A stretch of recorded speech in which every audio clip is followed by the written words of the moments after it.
Pemirsa, pembatasan sosial berskala besar Provinsi Jawa Barat mulai berlangsung 6 Mei hari ini. Bagaimana kesiapan Kabupaten Garut? Apa saja yang telah disiapkan Kabupaten Garut selama penerapan PSBB?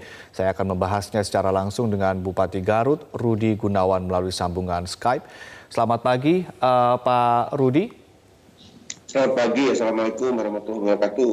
Waalaikumsalam warahmatullahi wabarakatuh. Pak, sampai hari ini berapa Pak jumlah kasus COVID-19 di Garut?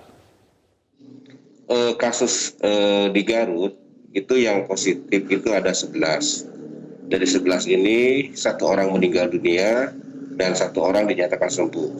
Sedangkan sisanya masih dalam perawatan, baik dilakukan secara mandiri maupun dilaksanakan di Rumah Sakit Dr. Slamet Garut. Dan kami pun masih mempunyai orang yang ODP, jumlahnya itu 2.500 lebih, yang sudah dinyatakan selesai kurang lebih sekitar 2.300. Nah, sisanya sekarang masih dalam proses isolasi atau karantina di rumahnya masing-masing. Nah, kami di dalam hal ini memang ada kerjasama yang baik sebelum PSBB hari ini dilaksanakan, yaitu bahwa kami dengan desa-desa itu sudah melakukan koordinasi yang tersusun dengan rapi, sehingga orang-orang pemudik yang dari Jakarta ke Garut itu ditangani dengan baik di tingkat desa. Dan kita lakukan proses ini secara berjenjang sampai ke tingkat RT dan RW. Sehingga kekuatan kami di dalam PSBB sekarang ini adalah bagaimana kami mengoptimalkan lagi supaya mereka lebih disiplin, karena sekarang itu kan kami punya checkpoint yang kita buat sebanyak 48 checkpoint yang ada di Kabupaten Garut. Nah, tentu dengan PSBB ini kami TNI dan Polri setelah seluruh stakeholder dan relawan melakukan langkah-langkah konkret, diantaranya bagaimana social distancing dan physical distancing ini bisa terjadi di Kabupaten Garut. Baik, Pak Rudi, bagaimana dengan klasterisasi? Saya dengar di Garut dibagi menjadi 3 zona. Zonasi ini kemudian yang menjadi pertimbangannya apa saja, Pak Rudi? Begini, Garut ini sangat luas sekali ya. Luasnya itu kurang lebih 5 kali DKI Jakarta. Tentu kami mau bagi berbagai zonasi dengan berbagai pertimbangan. Dan kami pun ingin PSBB ini terukur, sehingga kami melakukan langkah-langkah di mana pembagian zonasi ini didasarkan kepada pandemi. Kami memang mempunyai beberapa daerah yang mempunyai pasien positif dan ODP yang banyak, kita buatkan satu klaster khusus. Ini kita juga perhatikan adalah daerah-daerah yang orang-orangnya itu banyak bekerja di luar Garut. Misalnya jadi tukang sol, jadi tukang cuanki, cukur rambut, dan sebagainya yang ada di daerah merah, baik di Botabek maupun daerah lain. Tentu yang selanjutnya adalah kami melindungi daerah yang sekarang ini masih dalam kondisi yang sangat bersih.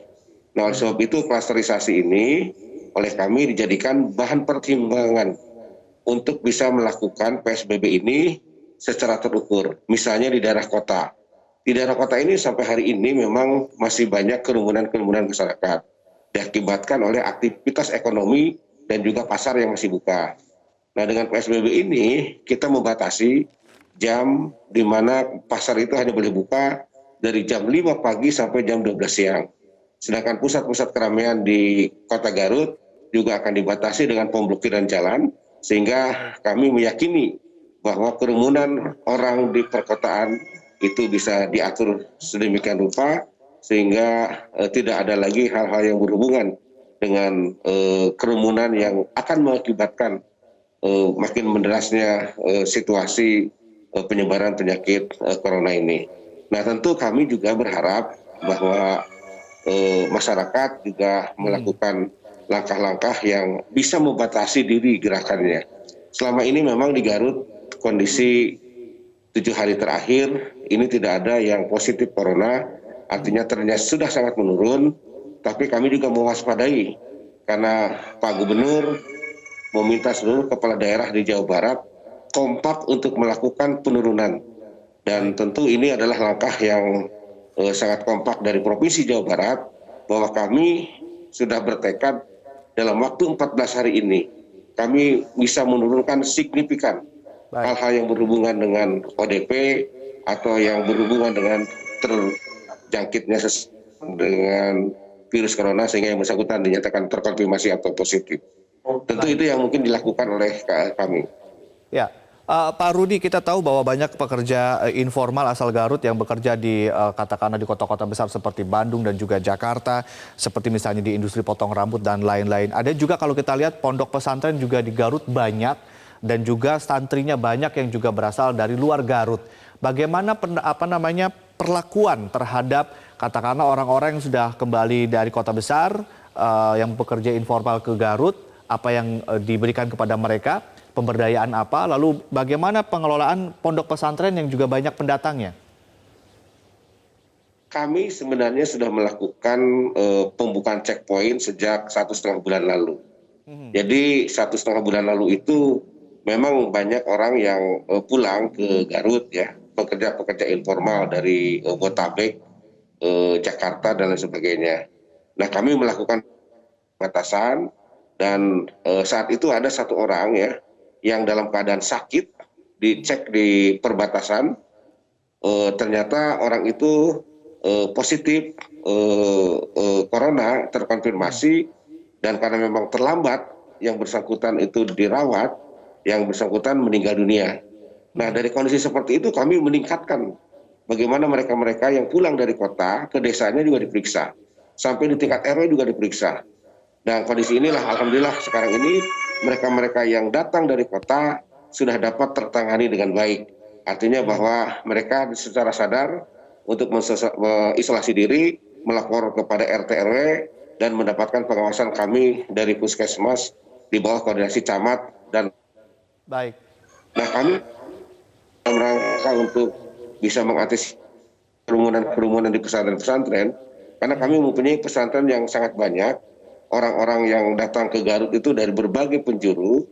Nah kami dengan para tokoh agama, para kiai dan juga majelis ulama dan pimpinan pondok pesantren melakukan langkah-langkah di mana kami menyediakan hal yang berhubungan dengan peralatan-peralatan dari mulai masker sampai dengan alat cuci tangan dan lain sebagainya. Kita memberikan sosialisasi kepada mereka secara lebih konkret lagi. Baik, jadi tidak ada untuk upaya memulangkan para santri yang berasal dari luar Garut begitu ya? Sampai hari ini tidak ada, karena kami memeriksa, tidak ada pesantren-pesantren kami yang terjangkit ya dengan baik sebagai ODP gitu ya, PDP yang berasal dari kalangan pesantren. Alhamdulillah semuanya dalam keadaan sehat walafiat. Baik, kalau boleh tahu Pak Rudi, berapa anggaran yang disiapkan oleh Kabupaten Garut khususnya untuk memberikan bantuan sosial dan berapa orang yang kemudian akan di-cover oleh pemerintah Kabupaten Garut dan apa saja program-program pemberdayaan katakanlah kepada mereka seperti yang bekerja di sektor informal, sektor industri rambut misalnya pulang, potong rambut yang pulang ke Garut, apa saja program-program yang diberikan kepada mereka? Nah kami ini dari sisi anggaran, kami sudah merefocusing dan melakukan pergeseran sebagai amanat dari Menteri Keuangan dan Menteri Dalam Negeri. Jumlah yang kami siapkan itu 256 miliar rupiah. Ini dilakukan untuk social safety net dan langkah-langkah lain sesuai dengan arahan daripada Menteri Keuangan dan Menteri Dalam Negeri.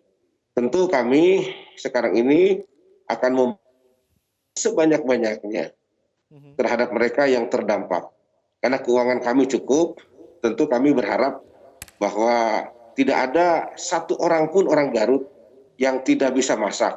Artinya bahwa kami bertekad dengan Forkopimda supaya semua tidak ada yang rawan pangan dan mereka juga tidak mengalami kesulitan.